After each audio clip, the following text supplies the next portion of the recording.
Welcome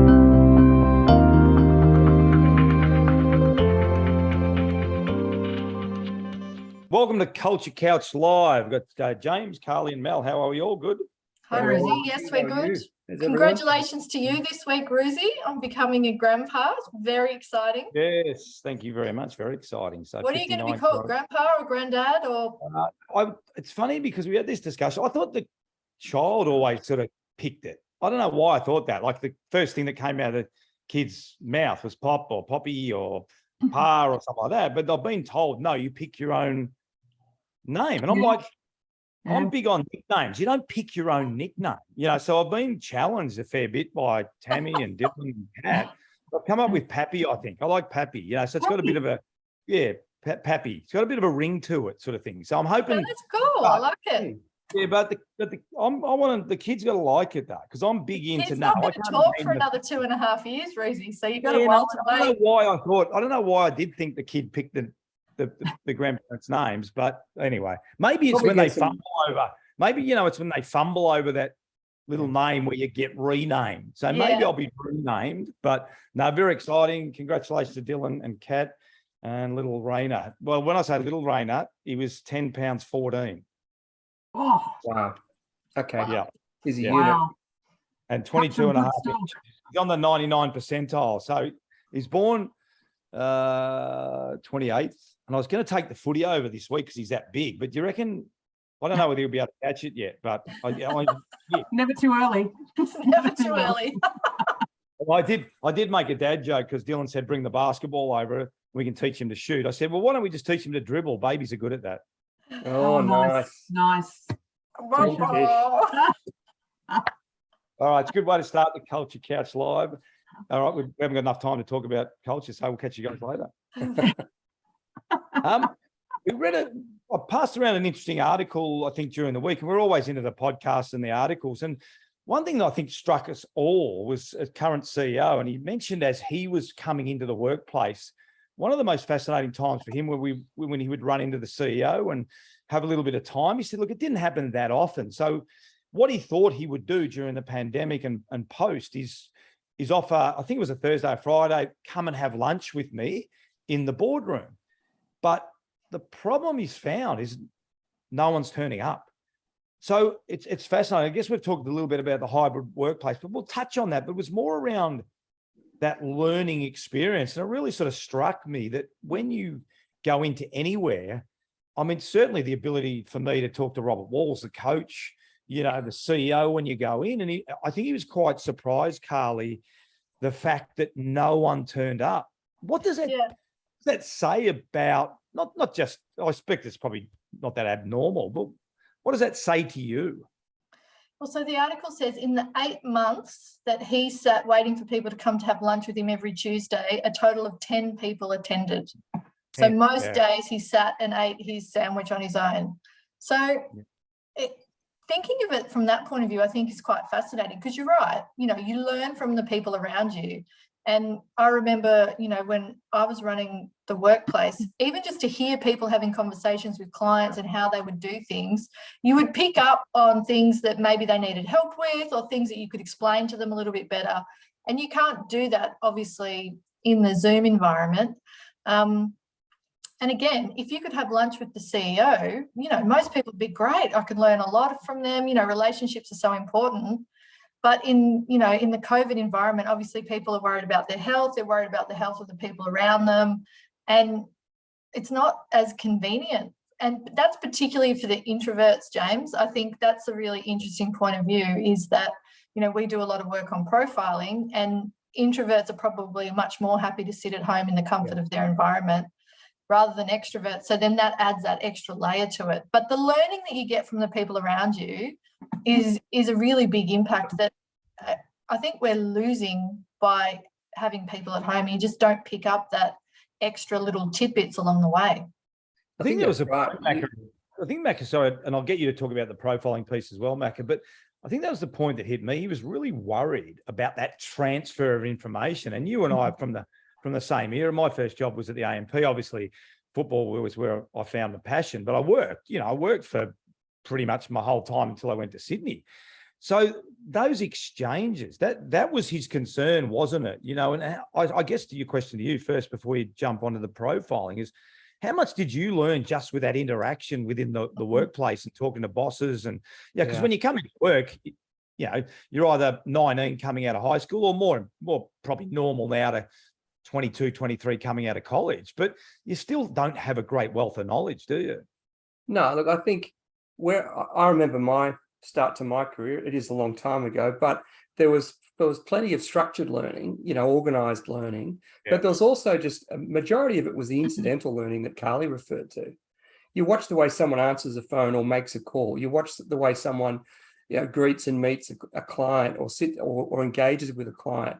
And all those incidental things really start to accumulate quite quickly.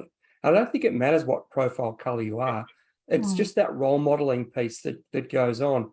And, you know, you can determine, I was in an accounting firm, you can determine the partners that do certain things better than others. And maybe that does come back to some of them are great at the technical stuff. Others are more, you know, yellow or extroverted and great at the relationship piece. So, yeah, it's just I've also got a lot of young people in my life that are sort of struggling with purpose and struggling to identify what their career is going to look like. They've done 2 out of 3 years in university at home. And so they're feeling a bit lost. And, you know, I wasn't clear on purpose the first day in my career. You establish your purpose as you go through. A lot of it comes incidentally. Yeah, 100%. I think, Mel, just before we got on, you made a really good point about what's normal, because with obviously what the article was talking about was this sort of new work environment, but none of us know what it really is. So, yeah, he was obviously saying a lot of people aren't coming in, a lot of people aren't taking the opportunity. But I think that was a really good point. We actually don't know what normal is at the moment, do we? No, that's exactly right. There's a quite a powerful article by Gallup that Gallup have put out recently, and they've quantified the what people expect of their workplace. And the long and the short of it is that there is no new normal. So we talk about the new normal is actually people finding their own way and navigating their own way through it. So all we know is that there is an appetite for some sort of a hybrid structure. We can't determine what's effective and what's not. And we need to be led by not just the workplace, but what works for the business. So I think we talked about this, we've spoken about this in the past. Certain vocations probably don't need as much contact with people, but others do. So in a sales office, for example, I can say hand on heart, the majority of my learning, to James's point, was organic. And it happened through the workplace relationships. And you made me, you reminded me actually, James, there was a point in my career where the team started to wear earphones at their desks. And that for me was very limiting for them. And they would miss conversations and it would reduce efficiency because every conversation had to be had 2 or 3 times. So there's lots of different facets to it. But I think the long and the short, Rosie, to your point, is that there is no normal. Everybody's navigating it. There probably will be some hybrid structure, but what exactly that is determined by the workplace, the vocation, the people. There's lots of factors. It's quite complex. I think, Mel, you've touched on something really important there as well, insofar as performance. You know, there needs to be a measurement and maybe a new form of measurement. It's not simply bottom line. It's the way, you know, front office, middle office, back office roles engage with clients and with each other, and making sure you can measure the impact that the days from home versus the days from the office are translating into performance. And I also think on that, it's still going to come back to systems, isn't it? Like, I think the unfortunate thing about this CEO, he's tried to put a system and a process in place, which has been somewhat rejected. So I guess what we would say, Carly, is get your culture code in place first. You know, if you don't have a culture code and you don't know what you want your culture to look like, it's really hard then to put systems and processes underneath it, like he's tried to do. Yeah, absolutely. So when you've got those guiding principles, then everything should refer back to that. So once your values are in place, your behaviours are in place, it builds off the back of it. And yeah, I think you're right. It feels like they didn't really have that guiding light that they needed to navigate back to. One And I idea. Sorry, Rizzy. No, you go. No, and it's back to the point you referred me to before, the profiling. You know, building the lunchtime opportunity, if there's a bit of an agenda. So the blues want to see, well, what are we going to talk about? Yeah, you know, the yellows might see what's the sharing opportunity, the storytelling, the shout outs. The reds might want to know, well, what are we going to be talking about in terms of outputs? And the greens want to just feel, you know, like that they're part of something, that there's a greater purpose. So I think every team's made up differently though, isn't it? So what we say is it's all about the conversation. So, you know, get your team together, have the conversation. So when do we need to connect? What does it need to look like? What should our systems be? And if everyone buys into that, Ruzi, and if everyone's on board with that, then that's what the contact should look like. So if that means 2, 3, 4 days in the office and everyone's agreed to it, then that's the new system. So it's really like Mel said, it's customized, but you just have to have the conversation and you have to agree to what it needs to look like. And I think there's another big thing for me too, because Mel, you touched on it. It's not like we haven't had hybrid workers. Like I was, Active Leisure. I worked for Active Leisure. We sold Theodora footwear and Wilson tennis rackets. I put them on the map, which was great. But I was a salesperson, so I wasn't in the office. So it wasn't like, we talked about it before, like, where you guys are facilitators. So most of the time you're out somewhere else. It's not like you're always. So we've always had people that have been hybrid or external. I think it's at times that honesty and looking yourself in the mirror. I know there was times where I'd sleep in, as a, because so it's holding yourself accountable. That's probably the missing piece at the moment. There's the collective culture code, but how do I hold myself accountable? Gee, that is a really interesting lunch. For my own learning, my own personal development, I'm going to go in and have lunch with that CEO because that's what I believe I should do. And maybe, just maybe, and maybe Mel, I'll maybe address it to you, given you spoke about that workplace before. Maybe we've got to be a bit more selfless. Maybe we're just going to start to say, okay, well, I don't want to get on the train. I don't want to drive for an hour and a half, and I don't want to get caught in the traffic. Hang on. This is not about you. This is about you looking yourself in the eye and saying, if you want to look at it from an individual point of view, where do you want to be? What do you want to learn? If you want to look at it from a collective point of view, is it better for me to jump on the train? Is it better for me for the team? So I reckon there's a fair bit of that going on at the moment as well. That lack of self-awareness and lack of people looking themselves in the mirror. That's so true. And it's a big adjustment for everybody. It's a big adjustment for the employer. It's a big adjustment for the employee. So for the employee to find that balance and to understand exactly what you've just articulated, Rosie, you are the custodian of your own learning, and how that happens, whether it's in the workplace, how you want to pursue that is up to you. And in terms of the way that you spend your time, there's also, this Gallup article actually also talks about the fact that employers have largely, there is a lack of trust for their employees, which is why there's sometimes a resistance, which is also a reality. And it's part of that adjustment. But the individual, when you have trust in the workplace that people are going to get stuff done, if my team sleeps in for 10 minutes, if there's no urgency, no meeting, fine. That's actually not the worst thing in the world. I know you're going to get the job done, mate. It's all good. If you need an extra 5 or 10 minutes there, that's the flexibility piece. But it only works when there is trust, because without the trust, it is exactly what you say. It is actually all about the individual working for themselves and not for the greater good of the company and their team. And I think it's a good point, Carly, because you're talking about trust. I mean, we're now talking about a CEO that's trying to get his staff just to have lunch and just, but there's probably times pre-pandemic where we would have been saying to CEOs, geez, you're burning your staff out, let them go home. You're just driving a mad sort of thing. So there's probably a carryover from that too, isn't there? There's this adjustment of going, well, I worked so hard for this company, for these people, I never got time. And we're big on wellness as well. So again, we're probably still finding that balance, Carly, aren't we?